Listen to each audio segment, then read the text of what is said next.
Hello everyone, I am back with another video and आज की video में मैं आपको बताने जा रही हूँ बीएससी पार्ट 2 के फिजिकल केमिस्ट्री के इम्पोर्टेंट टॉपिक्स।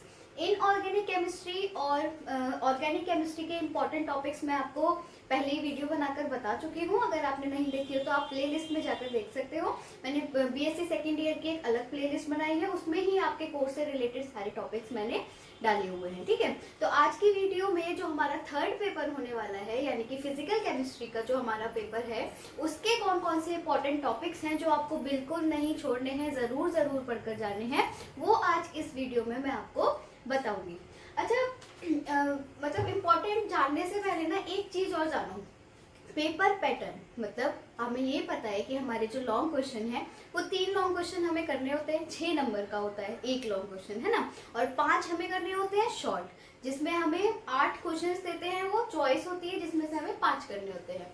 अब यहाँ फिजिकल केमिस्ट्री वाले पेपर में जब जैसे मैंने पीछे के पेपर की एनालिसिस करी है, देखे हैं मैंने पीछे के पेपर, तो उससे एक बात ये पता चली कि पूरा का पूरा कोई भी एक टॉपिक 6 नंबर पर नहीं पूछा जाता है। जो लॉन्ग क्वेश्चन हमारा 6 नंबर का होता है वो ज्यादातर टुकड़ों में आता है। जैसे कि 6 नंबर में उन्होंने आपसे 3 क्वेश्चन पूछ लिए, 3 क्वेश्चन के आंसर दिए, तो तीनों कौन कितने के हो गए, 2 नंबर के हो गए। या फिर उन्होंने 2 क्वेश्चन पूछ लिए 6 नंबर में, तो दोनों कितने के हो गए, 3 के, या फिर 4 और 2 के। ठीक है, तो मैंने सारे टॉपिक्स उसी हिसाब से इंपॉर्टेंट में लिखे हुए हैं कि आपको उन टॉपिक्स को 3 या 2 नंबर के हिसाब से प्रिपेयर करना है। ठीक है, सबसे पहले मैं आपको मोस्ट इंपॉर्टेंट वाले बताती हूँ जिनको मैं डबल टिक दिया है, उसके बाद मैं आपको सिंगल टिक वाले बताऊंगी, और इनमें शॉर्ट और जो लॉन्ग के टॉपिक्स हैं वो मिक्स आउट है। जैसे कि मैंने बताया कि 2 और 3 नंबर वाले सब मिक्स आउट है। ठीक है, चलो तो शुरू करते हैं।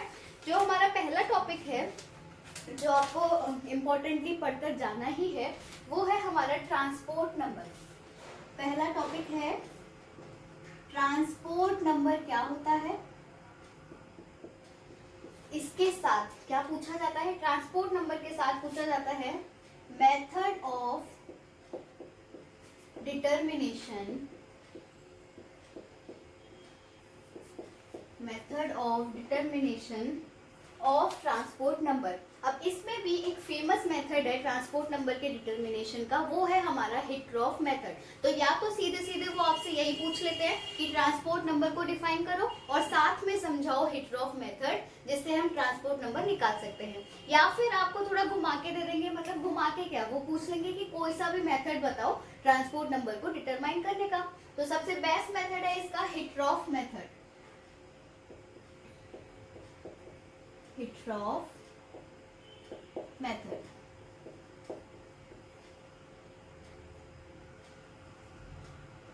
ठीक है, ये हुआ हमारा पहला टॉपिक। इसके बाद दूसरा टॉपिक है आपका ली चैटलियर्स प्रिंसिपल और उसका thermodynamic derivation.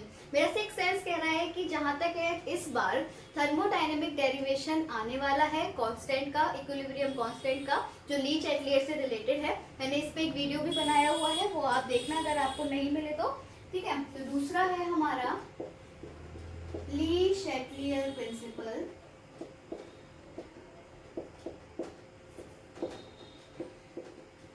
and its thermodynamic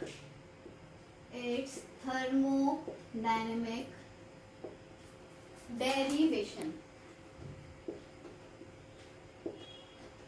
तो ये आप प्रिपेयर करके जाना। अब ली चैटलियर प्रिंसिपल पर भी वीडियो बनी हुई है।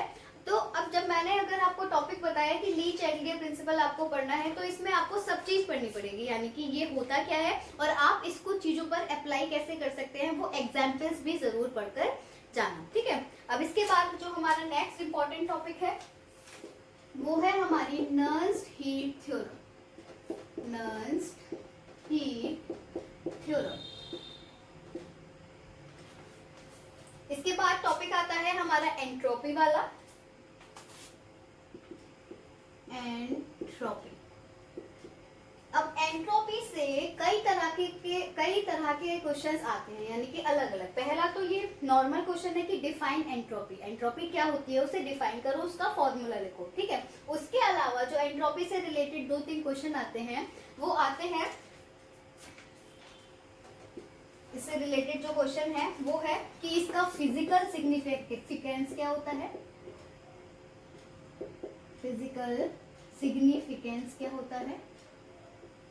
और इसके अलावा जो क्वेश्चन आता है वो है isothermal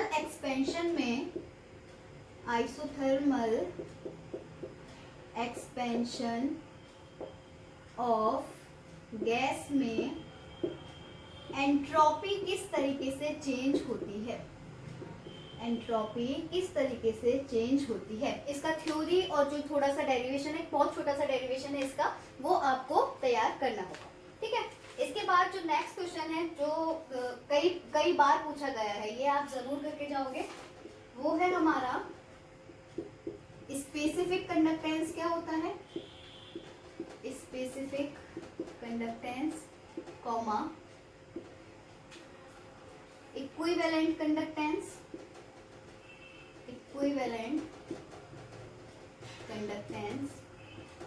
and comma molar conductance. इन तीनों को एक साथ डिफाइन करने के ऊपर क्वेश्चन आता है कि आपको इन तीनों को डिफाइन करना है, और उसके अलावा इन तीनों में क्या रिलेशन होता है वो भी पूछा जाता है। और एक और इम्पोर्टेंट पॉइंट जो इसी से रिलेटेड है वो है कि इन तीनों तरह की कंडक्टिविटीज पर डाइल्यूशन का क्या इफेक्ट होता है, effect of dilution on these मतलब इन तीनों तरह की कंडक्टिविटी, ठीक है, ऑन दीज कंडक्टिविटीज। तो ये हुए हमारे 5 मोस्ट इंपॉर्टेंट टॉपिक्स। इसके अलावा जो अगला हमारा मोस्ट इंपॉर्टेंट टॉपिक है वो है हमारा let me check, Einstein's law of photochemical equivalence. Einstein's law of photochemical equivalence. तो ये तो है आपके डबल टिक वाले क्वेश्चंस, यानी कि मोस्ट इंपॉर्टेंट क्वेश्चंस या टॉपिक्स जो आपको कर ही जाने हैं। इसके बाद मैं आगे के इंपॉर्टेंट टॉपिक्स बताती हूँ, पहले आप इन वाले टॉपिक्स को प्रिपेयर करना, उसके बाद आगे वाले को, ठीक है। उसके बाद जो हमारे अगले इंपॉर्टेंट क्वेश्चंस है वो है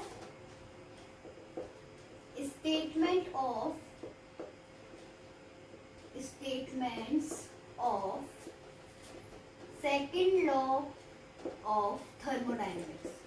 जो हमारी थर्मोडायनेमिक्स है, जैसे कि हमने थर्मोडायनेमिक्स में पढ़ा है, जीरोथ लॉ होती है, फर्स्ट लॉ होती है, सेकंड लॉ होती है। तो ये जो सेकंड लॉ ऑफ थर्मोडायनेमिक्स है, इसके डिफरेंट स्टेटमेंट्स क्या हैं। यहाँ पर आपको सिंपल वो चीज लिखनी है कि अलग अलग साइंटिस्ट ने इस लॉ को कैसे डिफाइन किया था, क्या उन्होंने कथन कहे थे या स्टेटमेंट कहे थे इसके बारे में, ठीक है। आपको पूरी चीज वो समझानी है। देन अगला क्वेश्चन है, जो अगला इंपॉर्टेंट टॉपिक है वो है हमारा फेज रूल। फेज रूल पर भी मैंने एक पूरी वीडियो बनाई हुई है, पर्टिकुलरली 2 वीडियो बनाई है मैंने फेज रूल पर। तो फेज रूल क्या होता है और फेज रूल को आप 2 कंपोनेंट सिस्टम पर कैसे अप्लाई कर सकते हो वो पूछा जाता है। Apply it on 2 component system।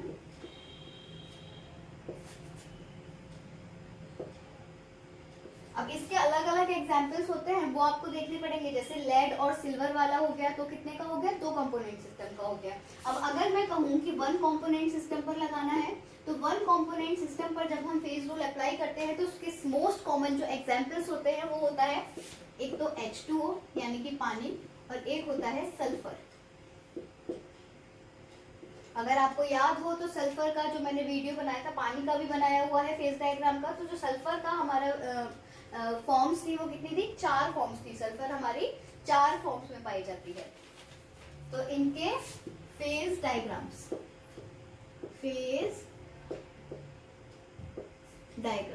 ठीक है। इसके बाद जो हमारा अगला इंपॉर्टेंट टॉपिक है वो है किरचॉफ इक्वेशन क्या होती है और उसका पूरा derivation. Kirchhoff equation, Kirchhoff equation and its derivation. Then हमारा नेक्स्ट टॉपिक है कंडक्टोमेट्रिक टाइट्रेशंस. इस पर भी मैंने वीडियो बनाई हुई है. Conductometric titrations. अब कंडक्टोमेट्रिक टाइट्रेशंस में जो मेजरली पूछी जाती है वो एक तो पूछी जाती है स्ट्रॉन्ग एसिड वीक बेस वाली, एक पूछी जाती है स्ट्रॉन्ग एसिड स्ट्रॉन्ग बेस वाली. तो मैंने चारों तरीके की जो कंडक्टोमेट्रिक टाइट्रेशन है उस पर वीडियो बनाई है, आप उसको देखना. ठीक है. उसके बाद जो ये कोलरॉच लॉ है इस पर पूछा जाता है न्यूमेरिकल. जो हमारी कोलरॉच लॉ है जिसमें हम आयंस को पॉजिटिव और नेगेटिव आयंस की कैलकुलेशन करके पूरी आयनिक मोबिलिटी निकालते हैं, वो उस टॉपिक पर पूछा जाता है हमसे न्यूमेरिकल ऑन कोलरॉच लॉ.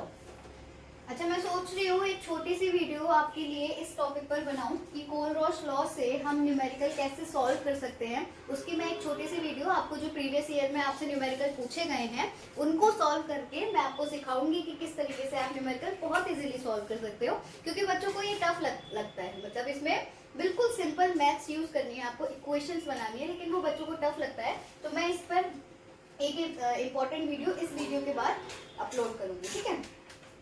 उसके बाद हमारा 12th है ये, और ये हो गया कंडक्टोमेट्रिक टाइट्रेशन हो गया. फेज रूल गिव्स हेल्महोल्ट्ज इक्वेशन का डेरिवेशन ऑफ गिव्स हेल्महोल्ट्ज इक्वेशन. ठीक है, इसका डेरिवेशन. देन जो हमारा नेक्स्ट टॉपिक है वो है हीट ऑफ न्यूट्रलाइजेशन क्या होती है. मैं तब से यही क्वेश्चन ढूंढ रही थी क्योंकि ये ज्यादातर पूछा जाता है, काफी फ्रिक्वेंटली पूछ लिया जाता है आपसे. तो हीट ऑफ न्यूट्रलाइजेशन क्या होती है और क्यों हम हीट ऑफ न्यूट्रलाइजेशन जो स्ट्रॉन्ग एसिड और स्ट्रॉन्ग बेस की होती है उसे हमेशा 13.7 किलो कैलोरी के बराबर बताते हैं. ठीक है, मैं आपको लिख देती हूँ पूरा कि हीट ऑफ न्यूट्रलाइजेशन क्या होती है. Heat of neutralisation. अच्छा देखो, न्यूट्रल होना क्या होता है. अब जैसे मान लो एक है एसिड एक है बेस. ठीक है, मतलब अम्ल और क्षार. तो एसिड और बेस जब भी रिएक्ट करेंगे तो वो क्या बनाएंगे, सॉल्ट बनाएंगे. और सॉल्ट कैसा होता है, हमारा सॉल्ट न्यूट्रल होता है. ठीक है. तो सबसे बेसिक अगर हम डिफाइन करें तो न्यूट्रलाइजेशन क्या होती है, यही प्रोसेस होती है. एसिड प्लस बेस मिलके सॉल्ट प्लस वाटर बनाते हैं. यानी कि ना एसिडिटी रहेगी ना बेसिसिटी रहेगी. क्या बना हमारा, जो कंपाउंड बना, जो प्रोडक्ट बना हमारा, वो कैसा हुआ, न्यूट्रल हो गया. ठीक है. तो हीट ऑफ न्यूट्रलाइजेशन क्या होती है और वाई, मतलब इसी से आगे का, इसी से रिलेटेड क्वेश्चन है. Why heat of neutralisation of strong acid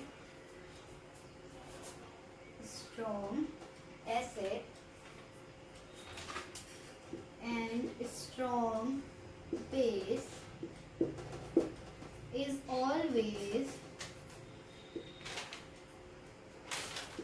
13.7 kilo calorie.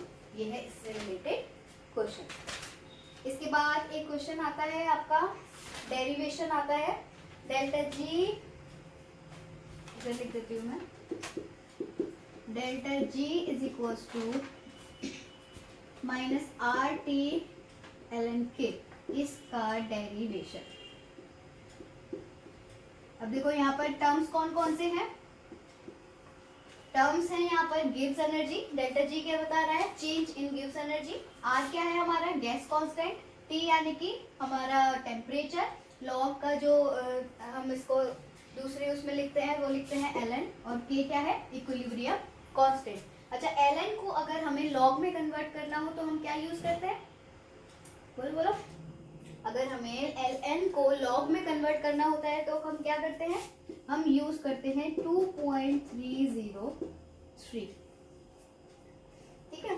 अब इसके बाद मैं आपको कुछ शॉर्ट के और टॉपिक बताती हूँ जो बिल्कुल ही शॉर्ट में आते हैं, यानी कि वो जो आपको 5 शॉर्ट करने होते हैं 2 नंबर वाले, उसमें उसके लिए ज़रूरी है, मैं आपको वो बताती हूँ। तो देखो आगे जो और इम्पोर्टेंट टॉपिक्स हैं बिल्कुल शॉर्ट वाले, जो आपको वैसे तो आपको सारे ही टॉपिक्स 2 और 3 के हिसाब से ही तैयार करने हैं, मतलब 2 नंबर या 3 नंबर के हिसाब से ही पूरा कंटेंट तैयार करना है उस टॉपिक का।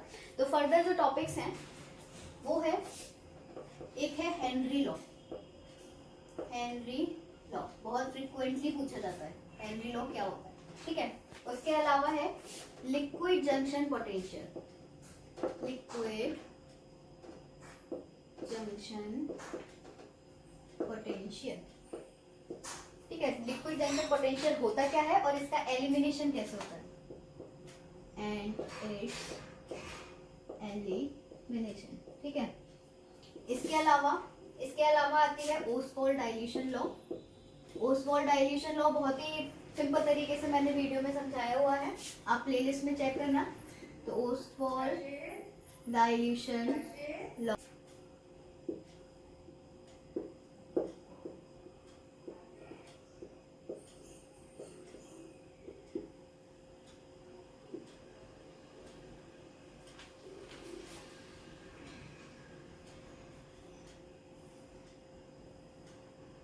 इसके बाद जो हमारा नेक्स्ट है वो है हमारा Carnot cycle. Carnot cycle and its efficiency, और इसी से रिलेटेड है हमारी कार्नोट थ्योरम क्या होती है, कार्नोट थ्योरम क्या होती है, ठीक है। इसके अलावा जो हमें पढ़ना है वो है Joule's law. Joule's law, then important है हमारा रिलैक्सेशन इफेक्ट। रिलैक्सेशन इफेक्ट, इसके अलावा है हेस लॉ, ये कर जाना दोनों, हेस law of heat summation.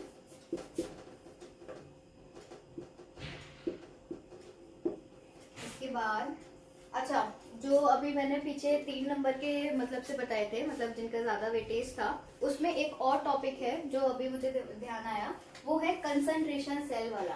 Concentration cells without transference and concentration cells with transference. जो कंसंट्रेशन सेल्स है, कंसंट्रेशन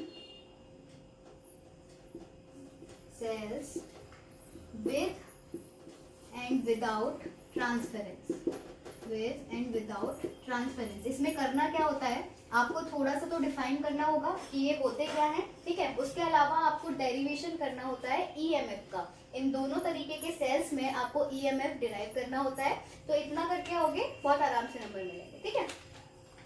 उसके बाद जो हमारा नेक्स्ट टॉपिक है ओस्वाल्ड हो गया, ठीक है। हाँ, factors affecting equilibrium constant. Factors affecting equilibrium constant. Equilibrium constant जैसे हम के से डिफाइन करते हैं, के सी, तो ये जो के सी होता है इक्विलिब्रियम कांस्टेंट, ऐसे कौन कौन से फैक्टर्स हैं जिस पर ये डिपेंड करता है। जैसे मान लो कि टेम्परेचर है, ठीक है, मान लो सपोज अगर टेम्परेचर बढ़ा रहे हैं तो हमारा के भी बढ़ जाता है। तो इस तरीके से कौन कौन से फैक्टर्स हैं जिस पर हमारा इक्विलिब्रियम कांस्टेंट डिपेंड करता है, ठीक है। And the last topic is triple point. Triple point, eutectic point and critical point temperature. critical point temperature, ये है हमारे बाद के सारे इंपॉर्टेंट टॉपिक्स। अब देखो टॉपिक्स होने को तो बहुत सारे हो सकते हैं, ठीक है, क्योंकि फिजिकल में क्या होता है, रिपीटेशन टॉपिक्स का बहुत कम होता है, एक ही टॉपिक से कई तरह के क्वेश्चंस बन सकते हैं, ठीक है। तो अपनी तरफ से मुझे जो लगा कि जो जो क्वेश्चंस इस बार 2022 में ज़्यादा चांसेस हैं, ज़्यादा प्रोबेबिलिटी है आने की, तो वो मैंने आपको इस वीडियो में बताए। अब एक बात और समझो, अब जैसे कोई भी इंपॉर्टेंट टॉपिक्स बताता है आपको, तो आपने वो तैयार किए, ठीक है। अब अगर कोई एवरेज स्टूडेंट होगा जिसे केवल पास होना है, वो ऑब्वियसली ये सारे टॉपिक्स तैयार करके चला जाएगा कि भाई मैं पास हो जाऊंगा, मेरे एवरेज नंबर आ जाएंगे।